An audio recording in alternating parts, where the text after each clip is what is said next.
Coming up on today's FNN, the dangers of one of the most common teen threats. Plus the different ways that classrooms impact students. And we have winter sports highlights. Stay tuned for all of that and more because FNN starts now.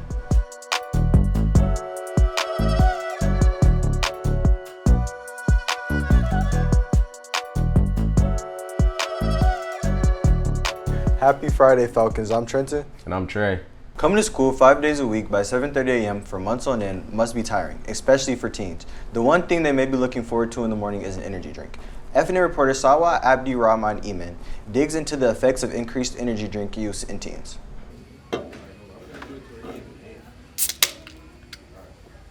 There are many different ways people consume caffeine, but the most popular way among teenagers is energy drinks.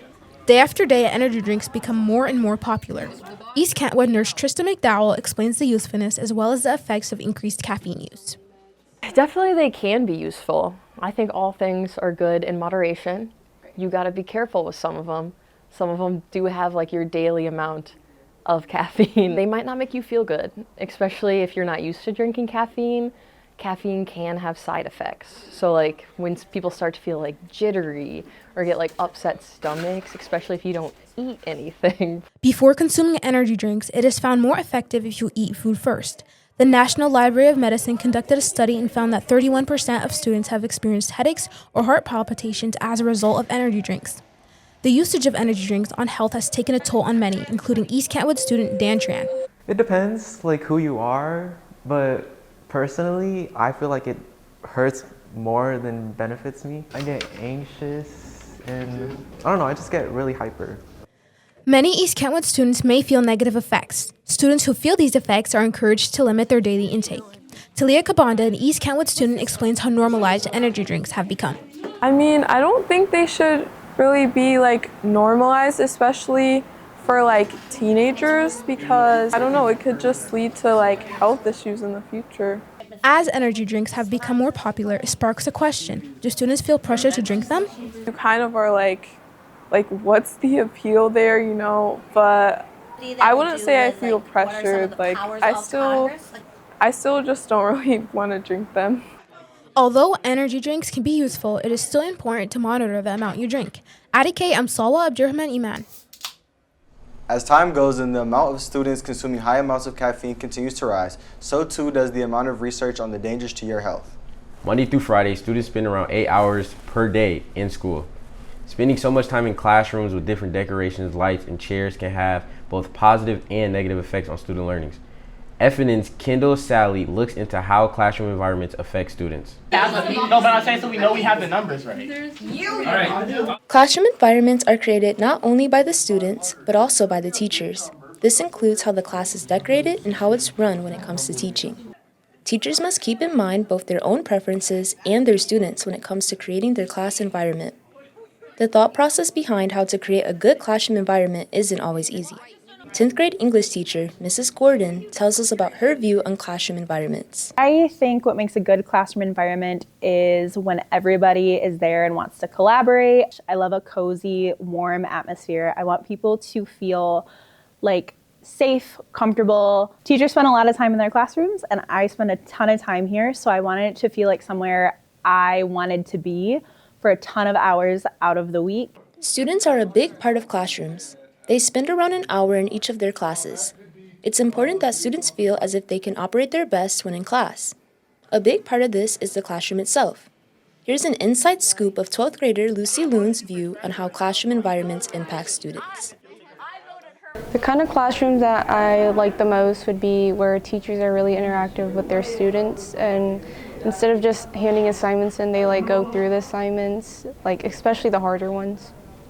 Not everything in a classroom positively impacts students. In fact, it can have the opposite impact on them. Hearing students' opinions on what works for them and what doesn't in a class can help students and teachers come together when creating the perfect classroom environment. Lucy Loon talks about times when classrooms weren't fit for her and how it impacted her. In classrooms I don't feel comfortable in, I usually just put my head down because I don't feel comfortable in the atmosphere, and I just don't socialize and just do anything overall because it just dampens my mood down. There are many factors when it comes to crafting that perfect classroom environment. It's important to consider both teachers' and students' opinions in this matter. At EK, I'm Kendall Sally. As the year goes on, teachers hope to continuously improve their students' classroom environments to make it the most fit for their students. High school traditions like homecoming, spirit weeks, and prom are some of the most memorable moments of high school. But as the years go by, are high schoolers taking part in fewer and fewer traditions? Ibti Abdul Kadir checks out how traditions have been changing year after year. School spirit is turning into a thing of the past, with students finding it cringe and no longer participating. When students think of traditions, they often think of the school fight song, football games, and pep assemblies. East Kentwood teacher Mr. Melima talks about how traditions have changed and Falcon Pride is not as big as it once was here at EK. Falcon Pride was a thing. I mean, that was, you had that. And you were from East Kentwood High School, and that was something that you held near and dear to you. And so rivalries with other schools is kind of a big deal. But the decline, even when I started teaching 21 years ago, you started seeing some of that. You still had the kids in Letterman jackets. You still had that sort of sense of we are EK. And I just feel like we're not seeing that so much anymore. With spirit and participation declining, new ideas to get students involved are needed. Tarek Tufikovic, an EK senior and student section leader, thinks that students may participate more if their ideas were taken into serious consideration. Hey, shout out Ms. Thurner, Ms. Hoven. I just think that with student council, even just like for this second semester and even next year and the ongoing years, I think that they should really just try to step out of the box and get really creative with what they're doing with themes, any like festival things going on. I just think that with them stepping outside, getting creative, and trying to see what the students want and what more so the seniors want for their last year. I think getting really creative, like sort of like Minion themes, something going on with that, I think it would bring more school spirit and everybody could have fun doing it. While student council often introduces new ways to get students involved, there are some ideas that often get rejected for a variety of reasons. Mr. Melima thinks that while student ideas are a great start, he believes that some ideas could come from leaders within the building. Part of that too is that so much, I think, of our school, the way things are set up is controlled from above. That, we spend so much time telling kids no that they don't explore what it's going to mean if the answer is yes. While many other schools around the OK Red are able to enjoy painted senior parking spots and spirit days that are trending on TikTok, it is unclear if EK will be able to introduce those. At EK, I'm Ibti Abdul Kadir. And that wraps up your news this week, Falcons. Now let's toss it over to FNN sports reporter Reese Imia for this week's EK Sports Report.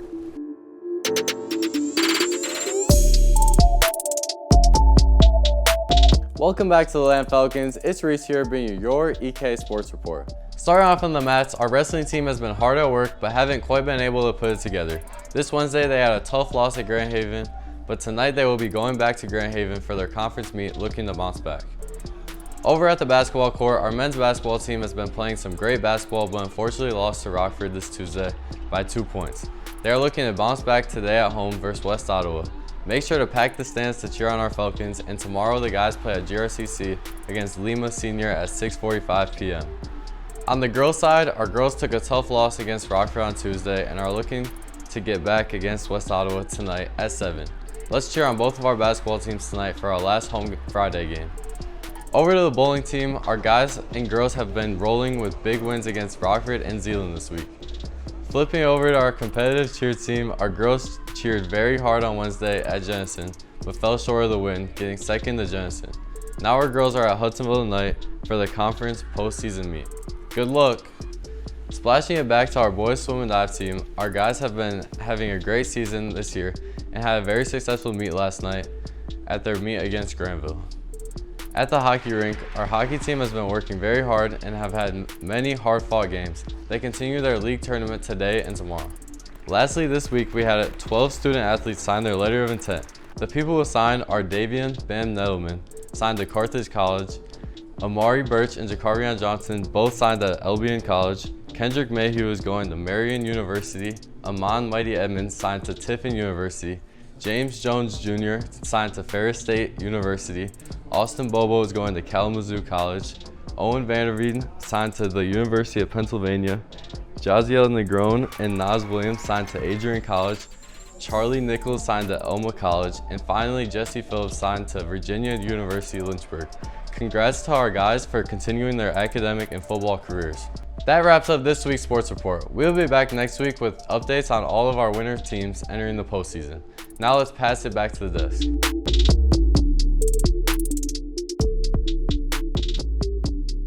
And that does it for today's show. We'll be back next week with more, but until then, make sure to follow us on Instagram and subscribe to Falcon News Network on YouTube, where you can catch live streams, previous episodes, and other great content.